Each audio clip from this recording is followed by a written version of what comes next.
She died rotting from the inside.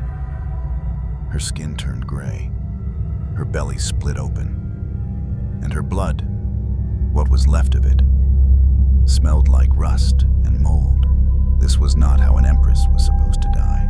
Maria Leopoldina of Austria, once the most educated royal woman in all of South America, died screaming in a palace that refused to listen. She had been Empress of Brazil, mother of the empire's future, a woman raised on science, philosophy, and dreams of enlightenment. But none of that mattered in the end. Not when her husband paraded his mistress through the palace halls. Not when her body, torn from too many pregnancies, gave in to infection.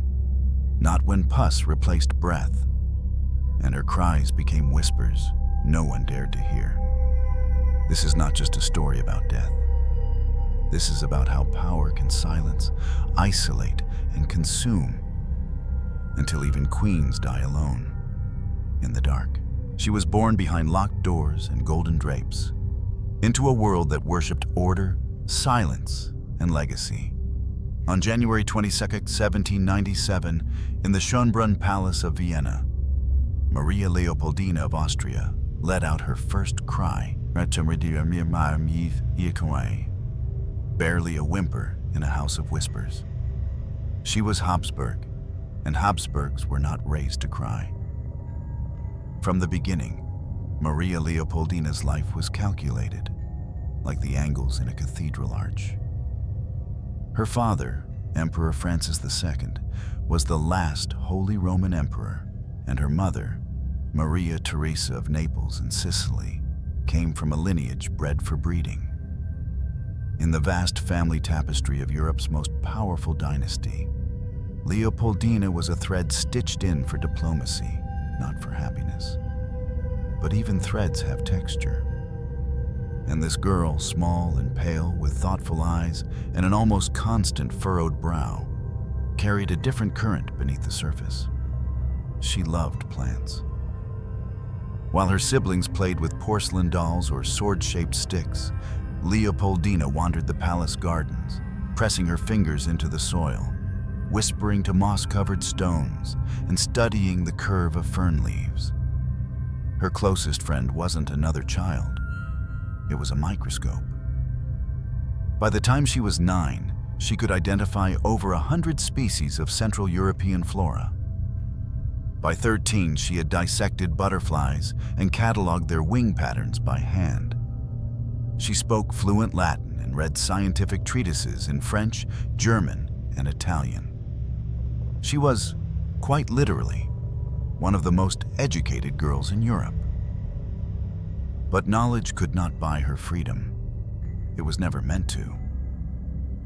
The Habsburg court was stiff with ritual, soaked in incense, and as cold as the marble floors it worshipped. Girls were meant to bow, to smile without teeth, and to wait for the letter that would change their name forever.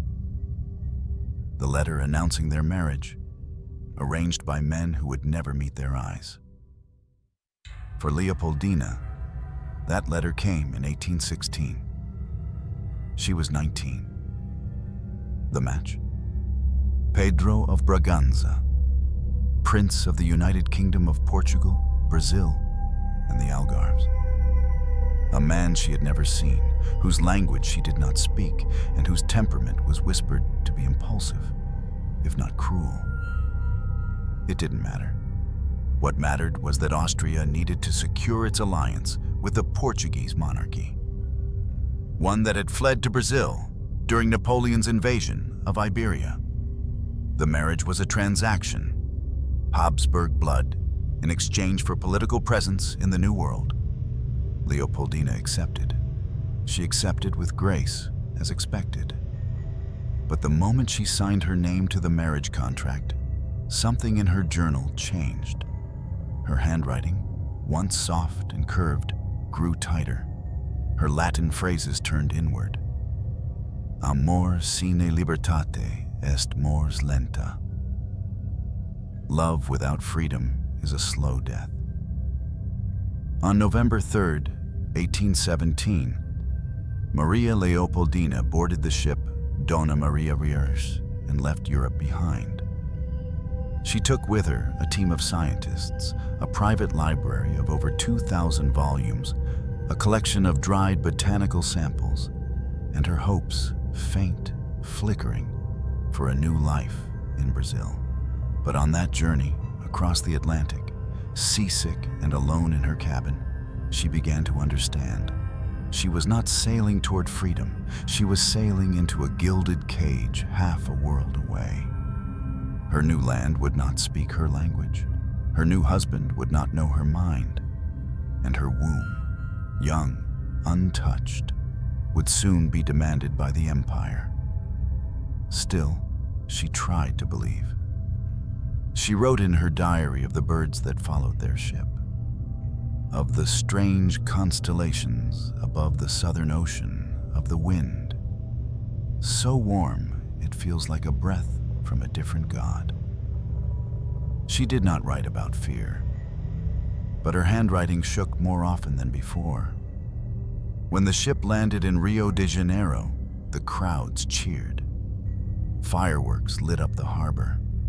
She stepped onto the shore in a ceremonial gown of gold thread and ivory lace, sweating beneath the weight of it all.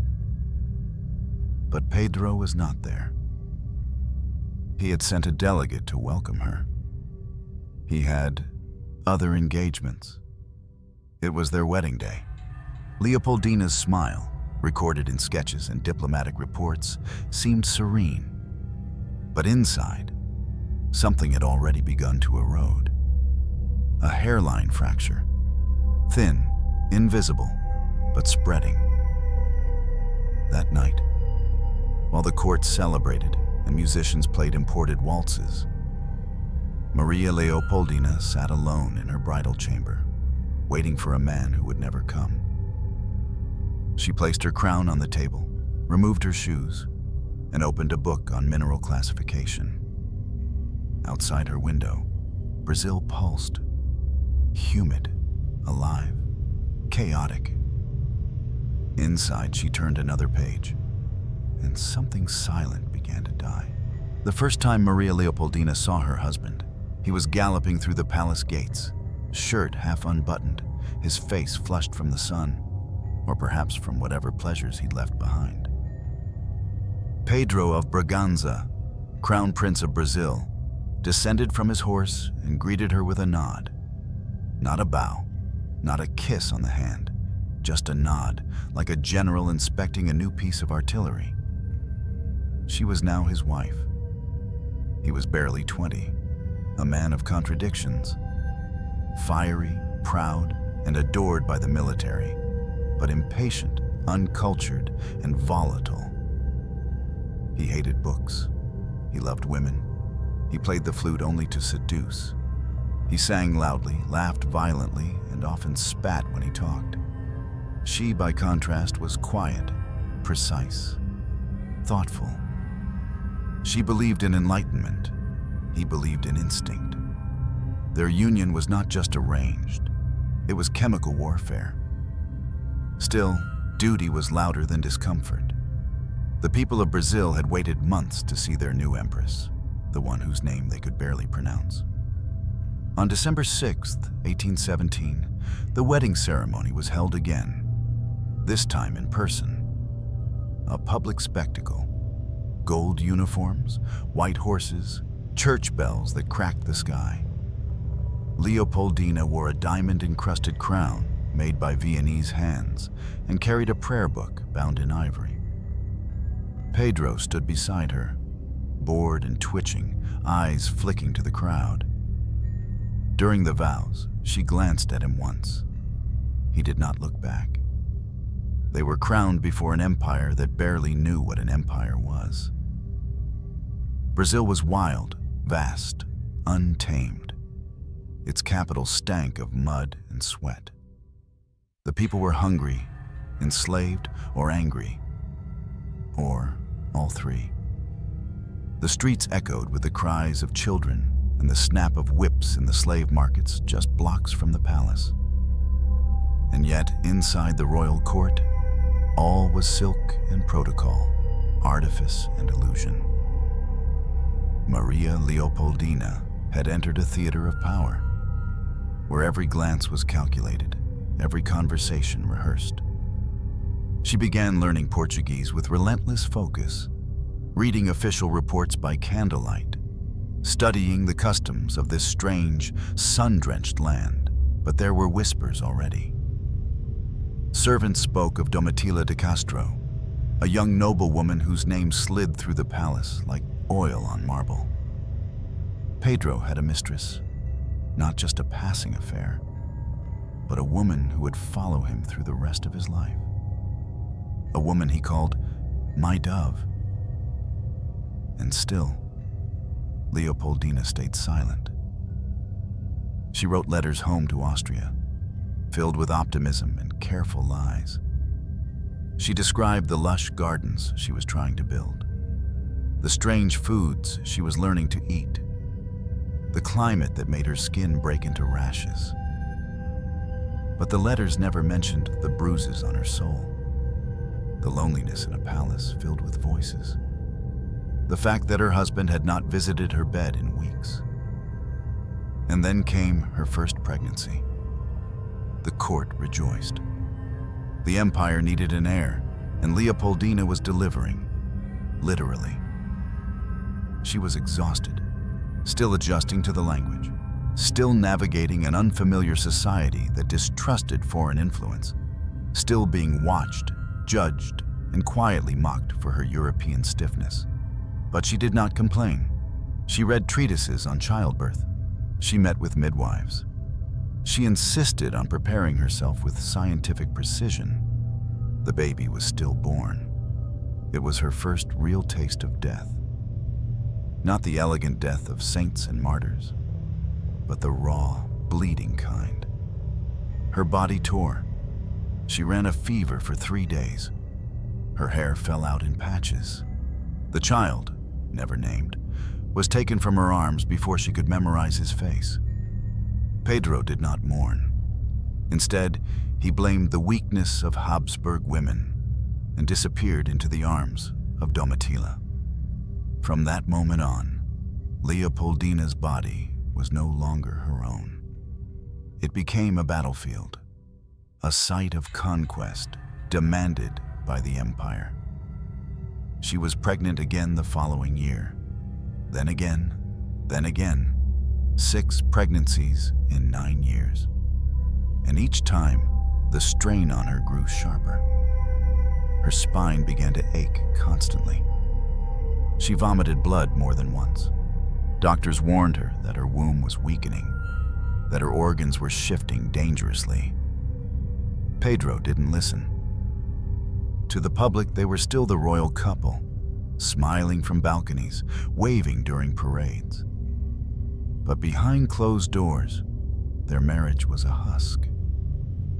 He slept elsewhere. She slept in a room filled with books, rosaries, and silence. And then came 1822, the year Brazil would explode. Dom Pedro, caught between Portugal's demands and Brazil's growing hunger for independence, declared himself Emperor of Brazil, and beside him, as always, stood Leopoldina. It was she, not him, who wrote many of the political drafts. She, not him, who negotiated letters with European powers. She, not him, who organized court stability during his absence. But when the crown was placed on his head, no one spoke her name. When Brazil celebrated its freedom, no one mentioned her ink-stained hands.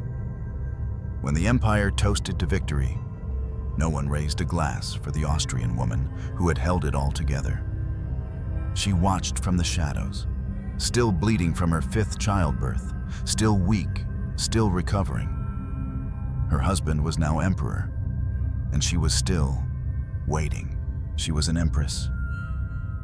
But no one listened when she spoke. Not the ministers who rolled their eyes at her letters. Not the servants who followed the real power in the palace, Domitila. And not Pedro, who had begun to treat Maria Leopoldina not as a wife, not even as an annoyance, but as furniture. Silent, decorative, ignored. Her new title meant nothing. Empress Consort of Brazil, a golden cage gilded with humiliation. Outside, the empire glittered. Brazil had declared independence. There were parades, fireworks, and statues being erected overnight. Dom Pedro wore the crown like it had always belonged to him. Inside, Maria Leopoldina sat in a corner of the palace, surrounded by dried plants, German books, and her children. Most of them sickly, one of them still learning to walk. She had named her eldest Pedro II and poured every drop of strength into shaping him into someone the world might one day respect. She did not pour into herself. There was nothing left. And then came the humiliation. It happened in front of the entire court. A night gala held for a foreign delegation. Ambassadors, generals, noblemen, all eyes on the emperor and his empress. Leopoldina entered the ballroom, wearing a gown of deep blue silk. Her face was powdered to hide her pallor. Her gloved hands trembled slightly as she held the fan. Pedro was already there, with Domitila.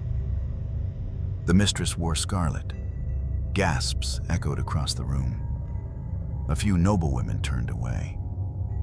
But Pedro, loud and unbothered, waved Leopoldina off with a casual flick of the hand and loudly toasted to his most loyal companion as he leaned toward Domitila's ear.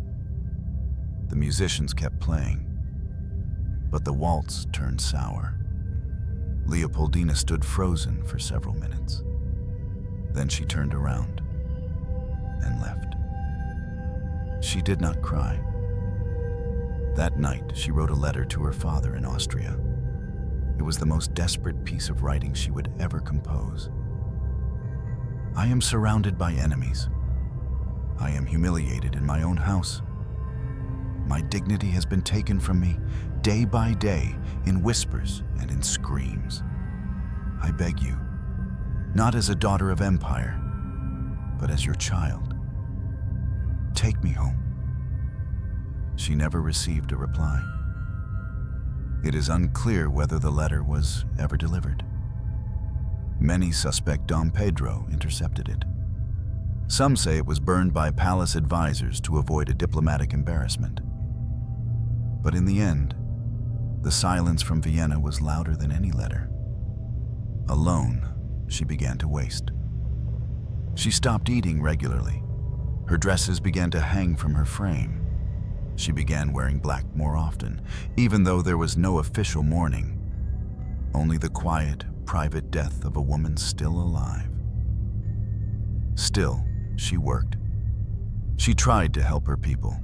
She donated to hospitals, met with scholars, continued her scientific correspondence with Europe. But every day, her voice seemed to matter less. Dom Pedro had made Domitila a marchioness. She had a suite in the palace. Servants bowed to her. Ministers consulted her. Some days, she sat in the imperial box at the theater.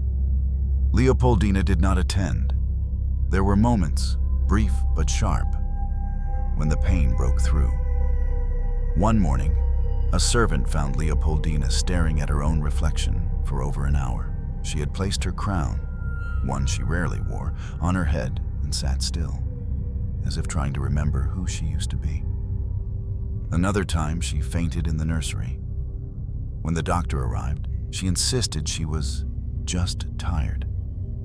But her pulse was thin, her gums pale, and there were bruises on her arms that no one could explain. Whispers of depression spread. But in the 1820s, there was no name for the rot that eats from the inside when a soul is unloved. They called it nerves, hysteria, female madness. They did not call it what it was, grief in slow motion. In private, she began praying more. Her letters turned inward. She spoke less to the court and more to her diary. "Is silence a sin?" she wrote. Is enduring nobler than resisting? One morning, she found a dead bird outside her window. A servant came to sweep it away, but Leopoldina stopped her. She knelt, lifted the fragile corpse, and buried it herself in the garden behind the palace chapel. She gave no explanation. But from that day on, the servants began calling her a soul in mourning. And still, she endured, even as her health weakened, even as her husband slept in another wing, even as ministers treated her with polite contempt. She continued to act with dignity, to raise her children, to represent the crown when Pedro was too busy with Domitila to attend diplomatic functions. She had been taught to serve, to persevere, but she had not been taught how to survive humiliation. And then, in the fall of 1826, she discovered she was pregnant again, her sixth. Her body, already ravaged by infections, miscarriages, anemia, was not ready. But there was no choice. There was never a choice. She did not tell Pedro immediately. Instead, she walked the palace garden alone, pausing often to breathe, to sit, to hold her abdomen as if bargaining with it. She began to write one final entry in her journal. If I do not survive, may this child forgive me. May God forgive the silence I swallowed to protect a name that never protected me. The golden cage had become a tomb. It began with a sharp, wet pain, not the steady pressure of labor. She had known that 5 times before. This was different. This was tearing. Maria Leopoldina doubled over in her chamber, gripping the edge of her writing desk. Something hot surged down her thighs. She looked down. Blood. Not the thin spotting that sometimes came early in pregnancy. This was thick, dark, almost black, seeping through her underdress and pooling between her feet. She collapsed before she could call for help. By the time her ladies-in-waiting found her, her breathing was shallow, her skin pale, her pulse flickering. They screamed for the royal physician. When Dr. Gama arrived, he ordered hot water, clean linens, opium for the pain, though he knew none of it would be enough. She was going into early labor, but the baby wasn't coming, and the bleeding wouldn't stop. It was November 11th, 1826. The palace buzzed with whispers. Dom Pedro was away, reportedly hunting, or perhaps in the arms of Domitila. No one knew for certain. The Empress's screams, however, were not so easily ignored. They pierced the tiled corridors. They echoed down the marble staircases. They turned the royal chapel silent. For 14 hours, Maria Leopoldina drifted in and out of consciousness. She begged for her children, for morphine, for someone to write to Vienna. No one did. The midwives wiped her brow. The doctor pressed on her abdomen. And finally, sometime after midnight, the child slipped out. Blue, silent, still. Another stillborn, a daughter. The Empress did not speak. She stared at the ceiling, her lips parted, her breath shallow and gurgling. Then came the fever. Not the kind that fades with sleep or prayer, but the kind that glows beneath the skin. Her cheeks turned crimson. Her pulse raced. Her eyes became glassy, and her limbs trembled under the sheets. It was the smell that came first. A sickly sweet rot. Not from the bedding, not from the child, but from her. Postpartum infection. In the 1820s, it was called childbed fever, a death sentence wrapped in lace, caused by unwashed hands, reused instruments, or simply fate. No one truly understood germs then, but everyone understood death. Within 2 days, pus began to leak from her stitches. The skin on her belly turned purple, then green. Her breath soured. Her stomach bloated. Her eyes yellowed.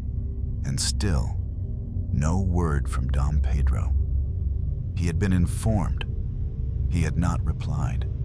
The infection spread fast, through her blood, into her lungs, her liver, her brain. She began to mutter in Latin, then German, then a mixture of the two. At one point, she reached out and whispered a name. Papa. She was 29. By the 3rd day, the sheets beneath her had to be changed, every hour. They were soaked not just in blood, but in a yellowish-black fluid that stained the mattresses and made servants gag. They opened the windows, but the smell stayed. They burned incense, but it mixed with the stench of decay. Her body was dying in real time. On the 4th night, she sat bolt upright, just once, eyes wide, mouth open, as if something had startled her from beyond the veil. Then she collapsed again. The priest came. She was too delirious for confession, too fevered for last rites. But he blessed her anyway, holding her limp hand and murmuring a prayer for souls consumed by silence. And finally, on December 11th, 1 month after her first hemorrhage, Maria Leopoldina exhaled for the last time. A wet sound, like a balloon leaking slowly. And then, nothing. She died without her husband present. She died with no crown on her head. She died smelling of rot and roses. Someone had left white flowers by the window, but even they had begun to wilt. Dom Pedro arrived the next morning. He did not go to her bedside. He asked if the room had been cleaned. That was all. He buried her with royal honors, but not with warmth, not with grief. The people mourned. He did not. One courtier later recalled that Dom Pedro looked inconvenienced more than heartbroken. He returned to Domitilla that same evening. But the infection did not end with the Empress. It would linger, on linens, in whispers, in memory. Some say the stench in her room never quite disappeared. Some say the child was buried in silence, unmarked. No cradle, no name, no songs. Just blood, and silence, and a queen who died begging for air that never came. The Empress was no longer a woman. She was a body, and that body had become a warning. Her room had been sealed after her death, but the whispers refused to die. Servants avoided the hallway entirely. The chambermaids crossed themselves when passing her door. One footman claimed he heard crying at night, soft, rasping, and distant, like someone drowning under their own skin. Maria Leopoldina had died on the 4th floor of the São Cristóvão Palace, in a bed stained with her final breaths. But in the days leading up to that final moment, something worse than death had crept in. Madness. Not the loud kind, not the violent kind, but the slow, slipping kind. The kind that crawls in through pain and festers in silence. On the 2nd day of infection, she stopped recognizing her own name. When her ladies-in-waiting addressed her as Majesty, she blinked as if they were strangers. She called one maid Teresia, her younger sister who had died as a child. She began asking to see her father every few hours, forgetting that Austria was half a world away. She stopped eating. The cooks prepared broth, soft fruits, even Austrian pastries flown in from the embassy kitchens. She turned her face away. Her lips were cracked, her teeth clenched. her tongue blackened. One nurse swore the Empress whispered, "Don't feed me. He said I don't deserve it." He was never named. But everyone knew. Some even whispered that Dom Pedro had forbidden solid food in her final days, citing delirium. Others believed she refused to eat out of despair. A hunger strike of the soul. There are letters, buried in archives, written by her chambermaids in the weeks after her death. One reads, "She screamed through the night. Her voice changed. It wasn't hers anymore, like something else had moved into her mouth and was trying to escape." Another letter claims she tore at her own gown during fever dreams, gasping, "Take the worms out." But there were no worms. Not yet. Only infection. Only the stench of organs turning on themselves. She spoke to the walls. She reached out for things that weren't there. She hummed lullabies to no one, and yet no one stopped it. The doctors came and went. They prescribed opium. They drained fluid. They wiped her forehead with cold rags dipped in lavender water, trying to mask the smell. But no one tried to understand her suffering. No one asked why an empress was dying in a bed of pus and prayer. The court looked away. Dom Pedro never entered the room, not once. He sent a physician once, a bouquet once, but never his face. Meanwhile, Domitila remained firmly ensconced in her suite. Some say she wore pearls to dinner the night Leopoldina died. Others claim she remarked, "The empire must go on."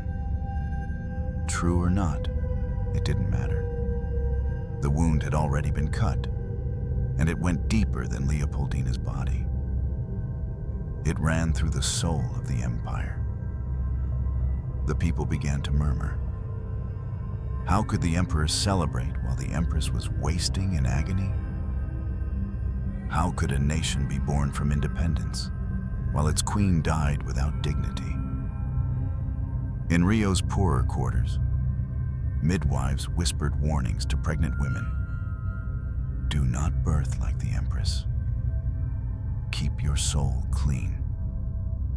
They believed she had been punished, not by God, but by man.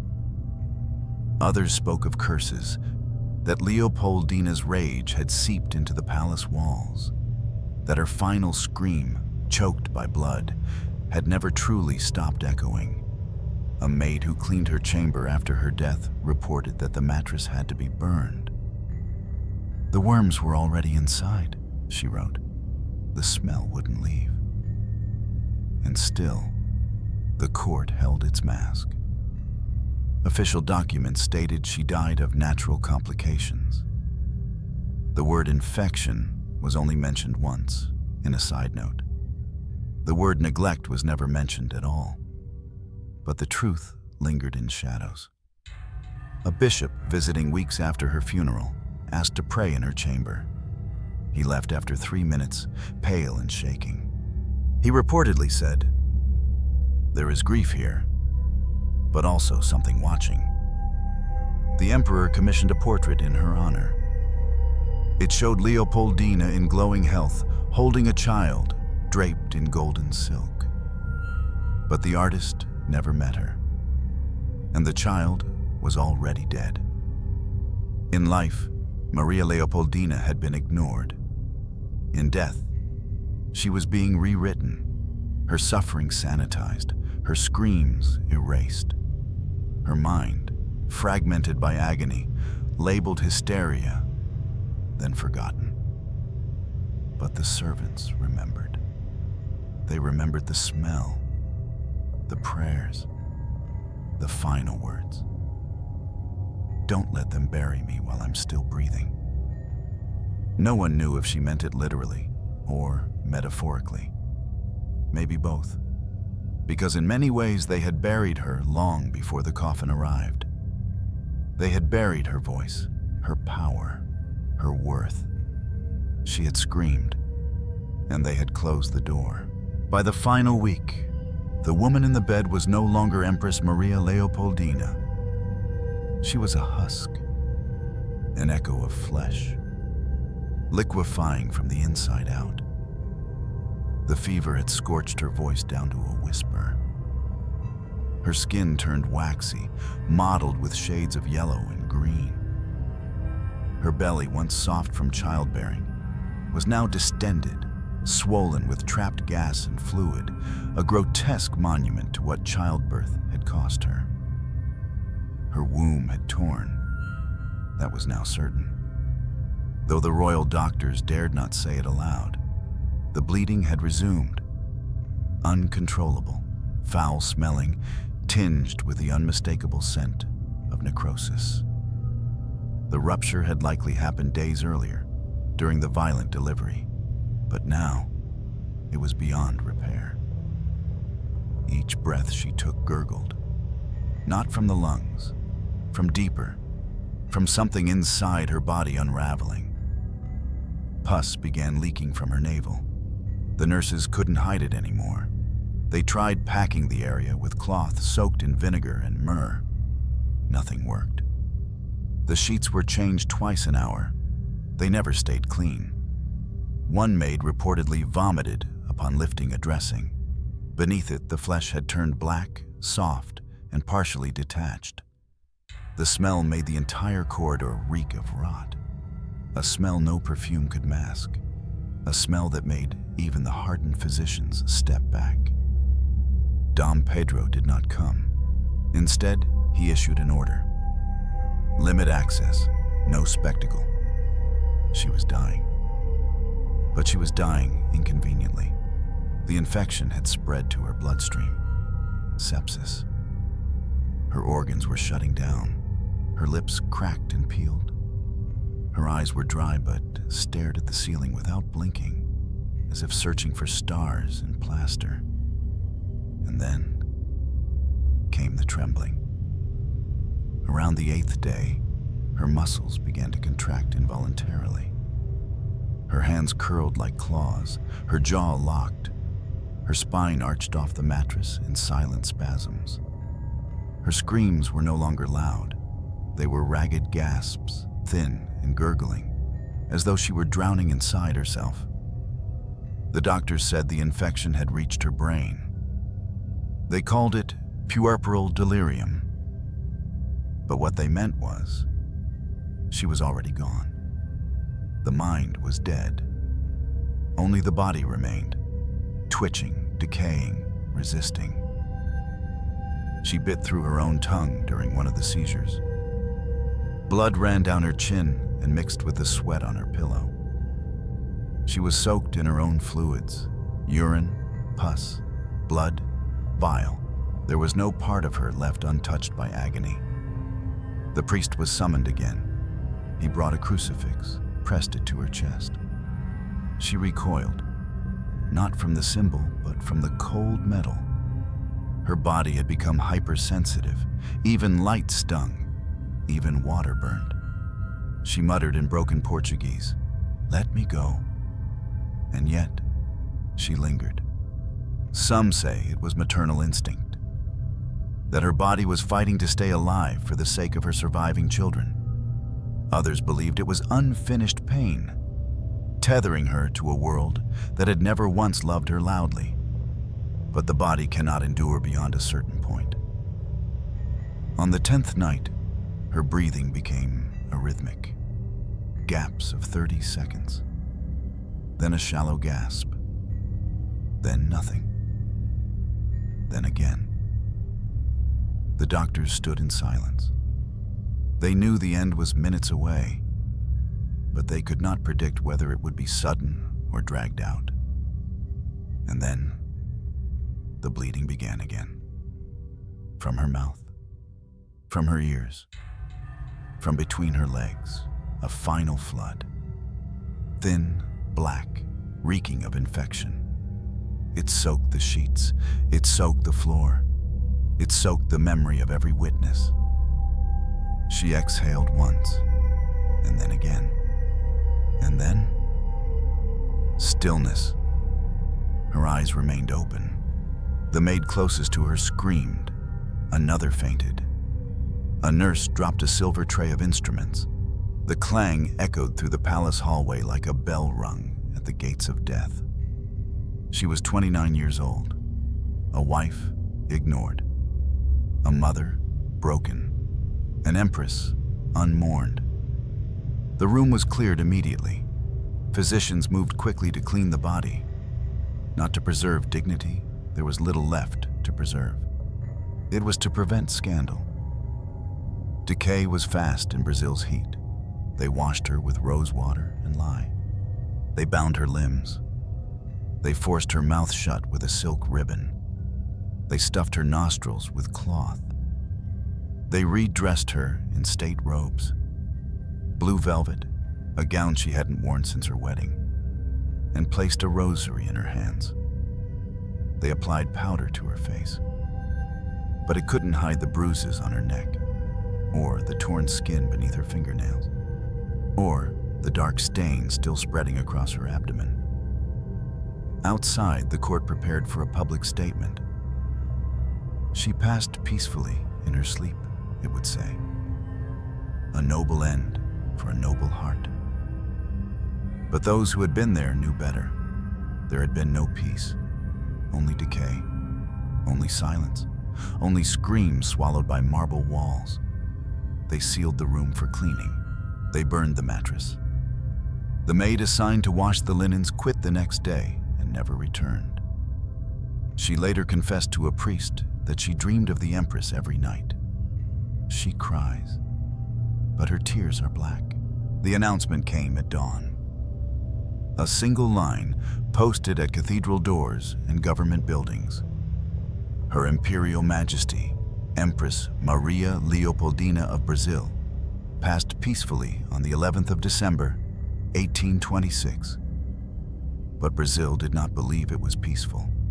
Not the people, not the priests, not the women. By midday, the streets of Rio de Janeiro were lined with mourners. Not nobles, not the court, but ordinary citizens, servants, market vendors, seamstresses, some barefoot, many carrying white handkerchiefs soaked in tears. Many hadn't even seen her in person, but they knew of her kindness, her donations to orphanages, the quiet way she visited hospitals without the press, the stories of how she read to her children in multiple languages, how she learned Portuguese not to rule, but to understand. She had been foreign, but she had tried to belong. And now, she was gone. And it felt like a light had been smothered. Meanwhile, inside the palace, something else entirely was happening. Dom Pedro did not appear for public mourning. He did not drape his chamber in black. He did not wear mourning clothes. Instead, the very next day, he was seen dining in his private pavilion, his mistress, Domitila, at his side. The table was set for celebration. Roasted pheasant, fine wines, imported sweets from Lisbon. Music played. Laughter echoed. One minister reportedly raised a toast, saying, "To new beginnings." Someone else, no one remembers who, raised their glass and replied, "And to the end of silence." The servants said nothing, but their eyes recorded everything. Behind the thick palace walls, the contradiction was unbearable. A nation grieving and a monarch indifferent. The contradiction became political. Whispers spread through salons and coffee houses.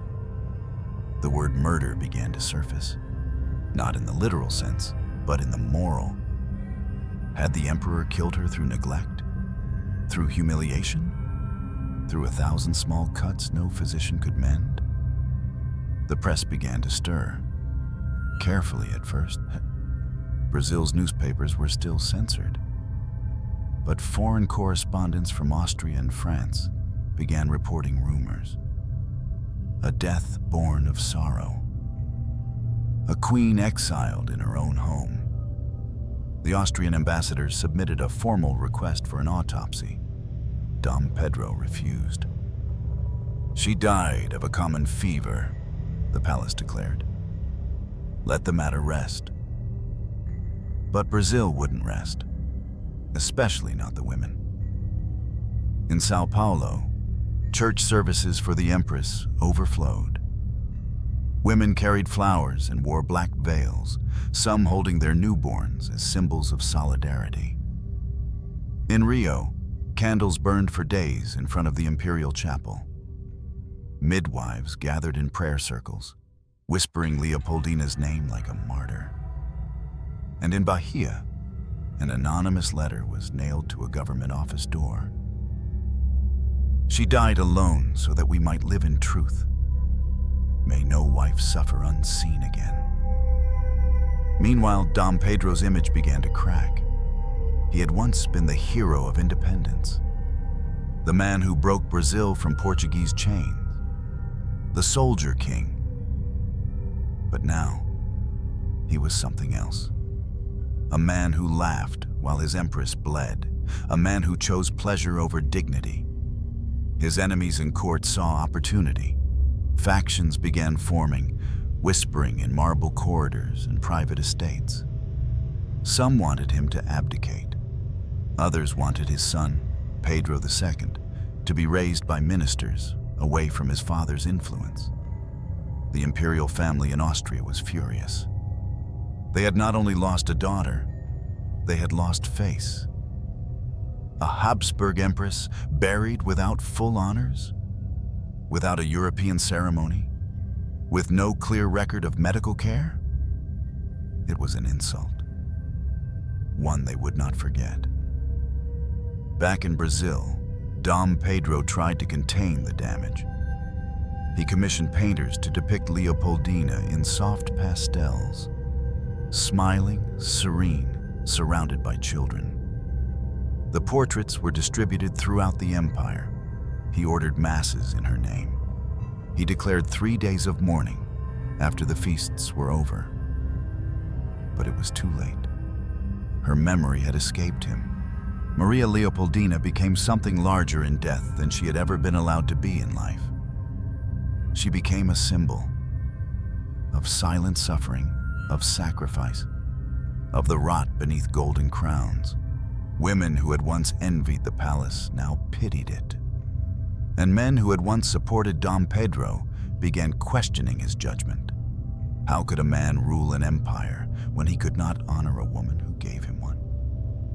And yet, through it all, the emperor remained unrepentant. He traveled. He laughed. He drank. Domitila wore Leopoldina's jewels within a month. A new gown was made for her from cloth originally ordered for the empress. She was seen wearing it at a masquerade ball in January. One courtier reportedly muttered, "The dress fits, but the ghost inside it does not." Because make no mistake, Leopoldina remained. In the halls, in the mines, in the guilt.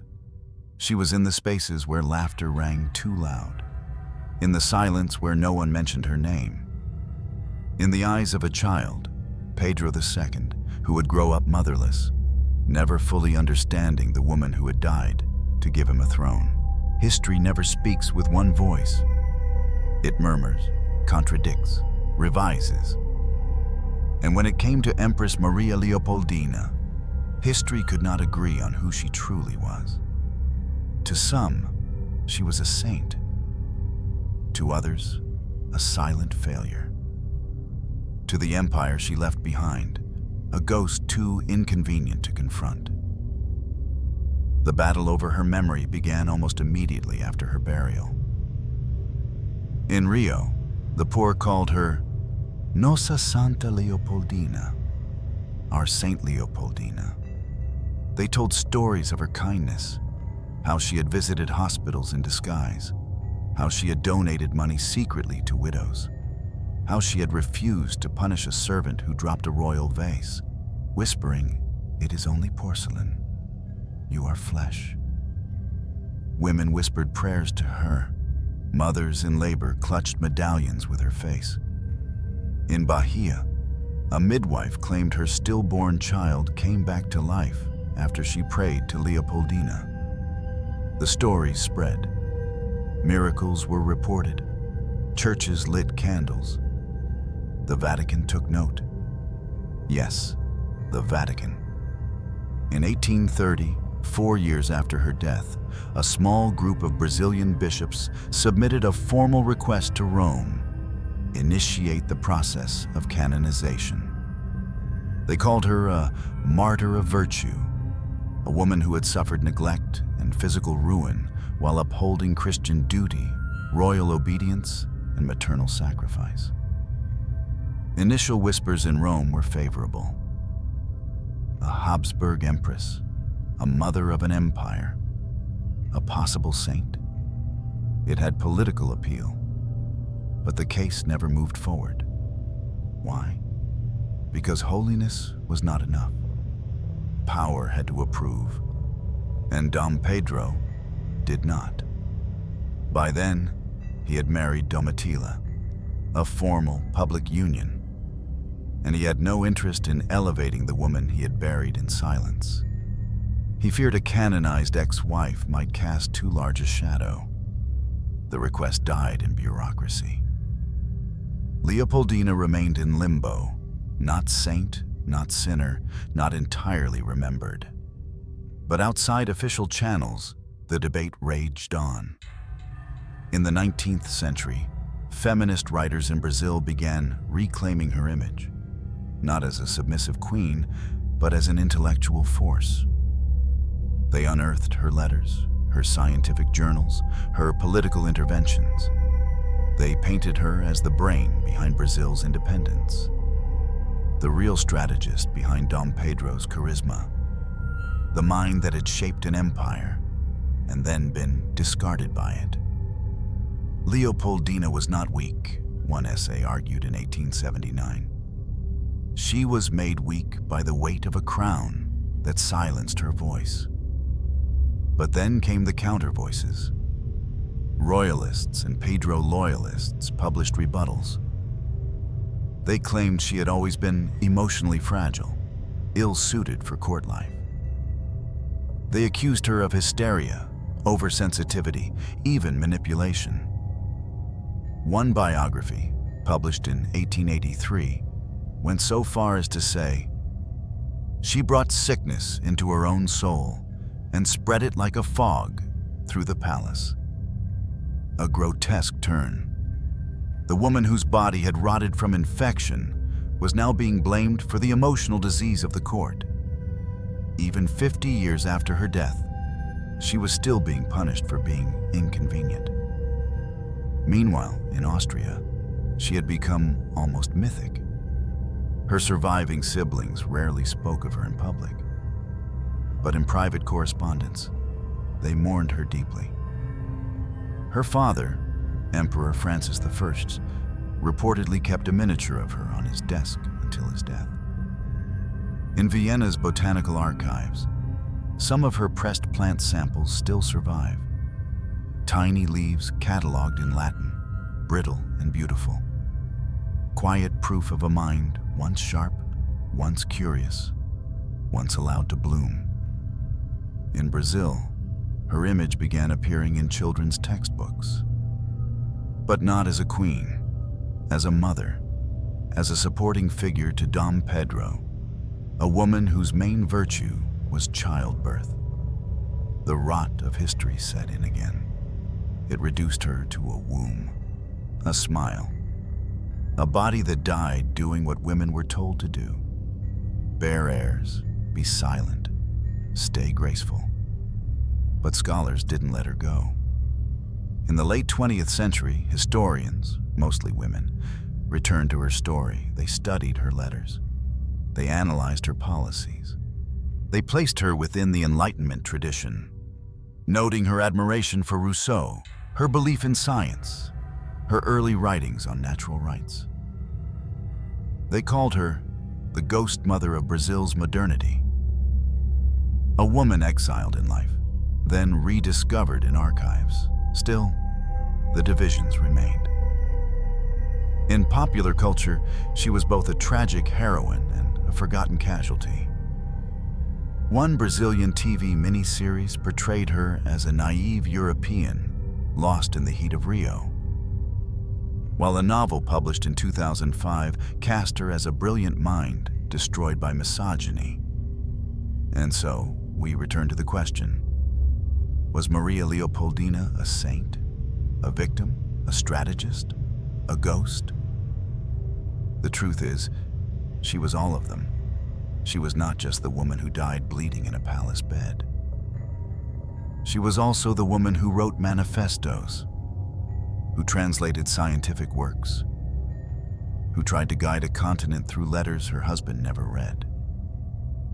She was a mirror of monarchy's cruelty, of womanhood's expectations, of the quiet brilliance history so often buries.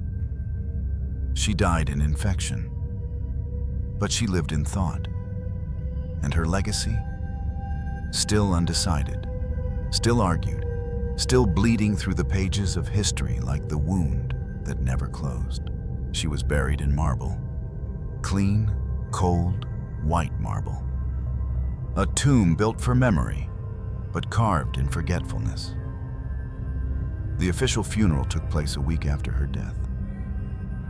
The palace released images of mourning: black curtains, solemn choirs, bishops in gold and violet.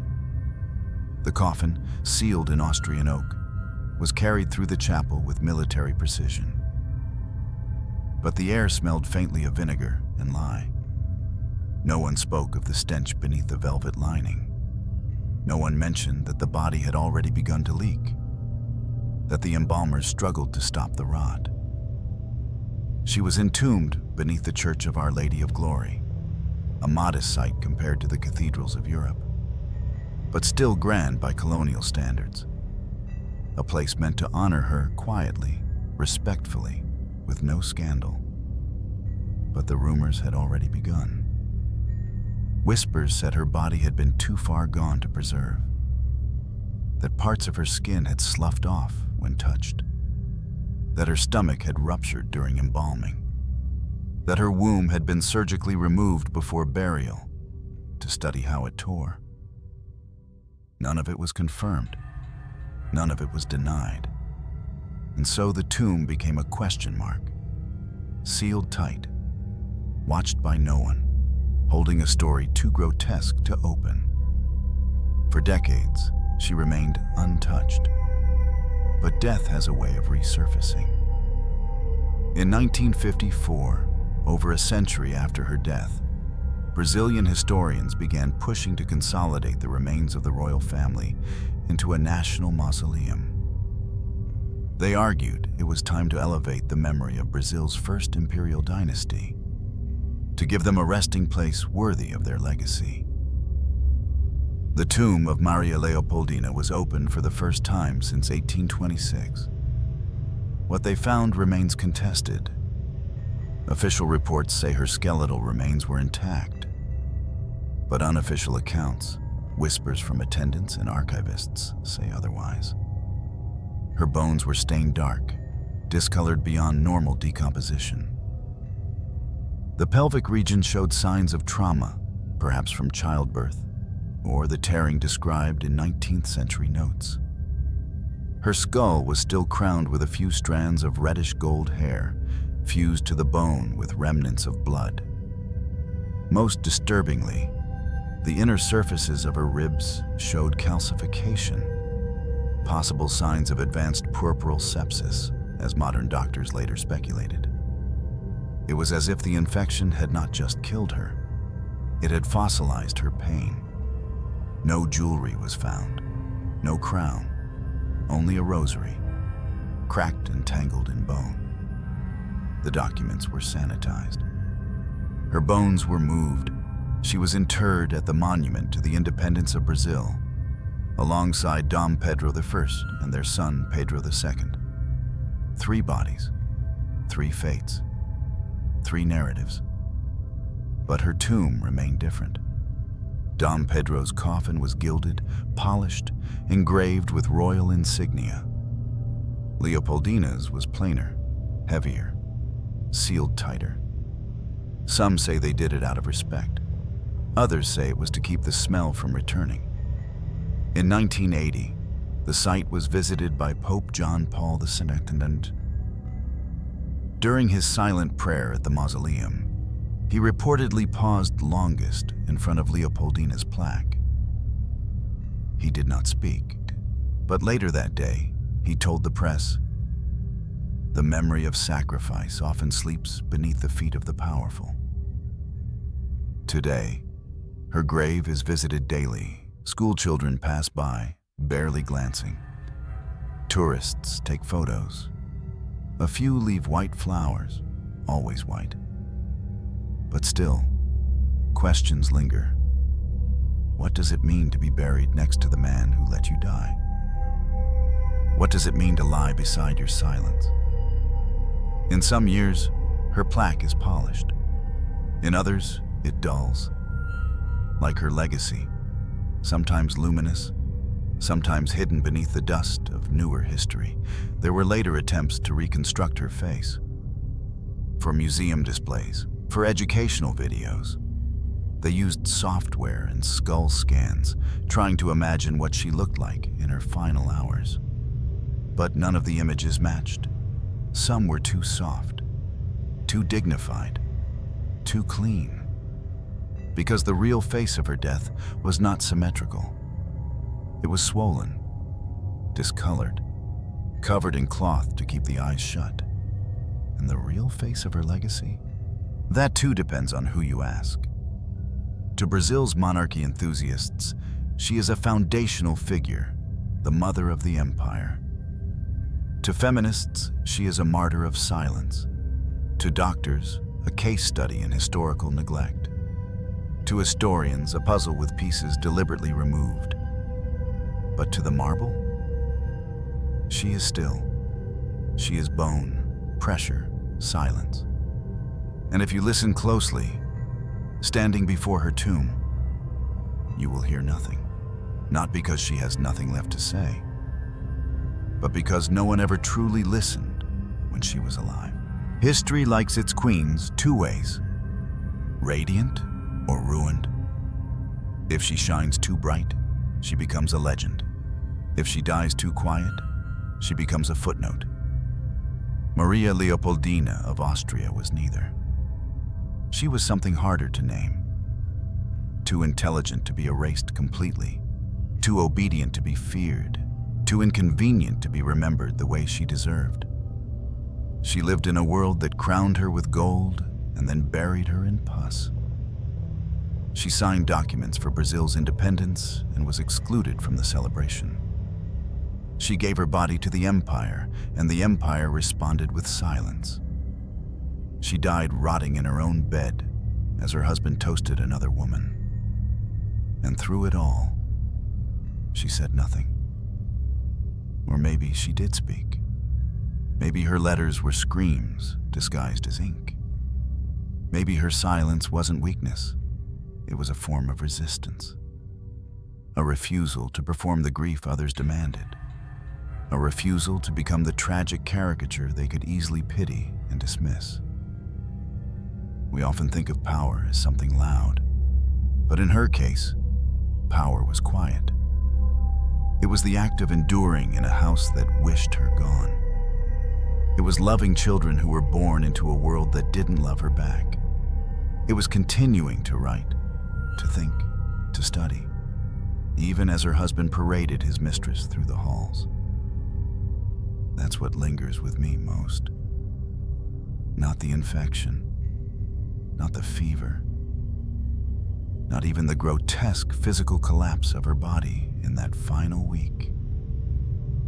It's the image of her, alone, at night, bent over a desk, copying scientific diagrams by candlelight, while the ballroom below pulsed with music she wasn't invited to hear. She tried to make meaning out of a life designed to strip it from her. And in that, she becomes more than an empress. She becomes a mirror for every woman who has been used and then discarded, for every voice ignored because it didn't roar, for every body that gave too much and was remembered too little. It's easy to forget women like Marie Leopoldina because they don't leave behind revolutions or dramatic rebellions. They leave behind torn pages, unmarked graves, and children who don't remember the scent of their mother's hair. But let me say this plainly. She mattered. Her death mattered.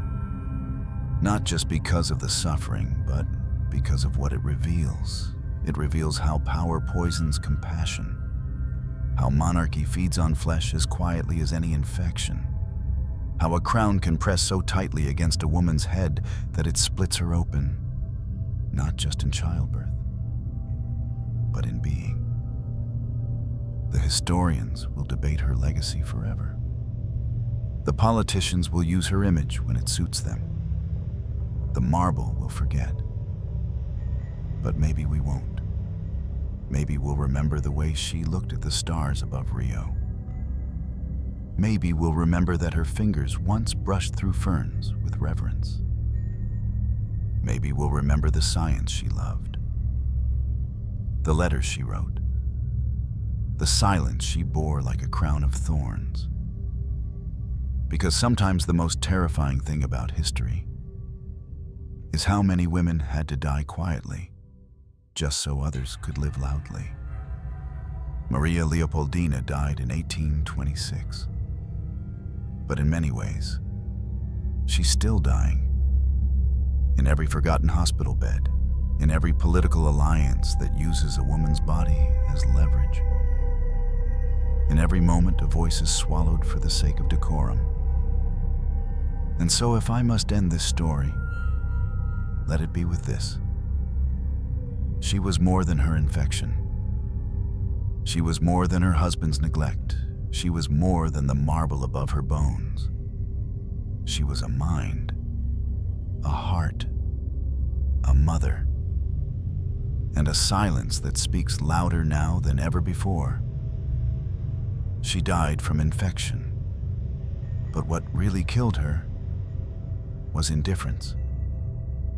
Fade to black. Simple text, Maria Leopoldina of Austria, 1797, 1826. Forgotten but never voiceless.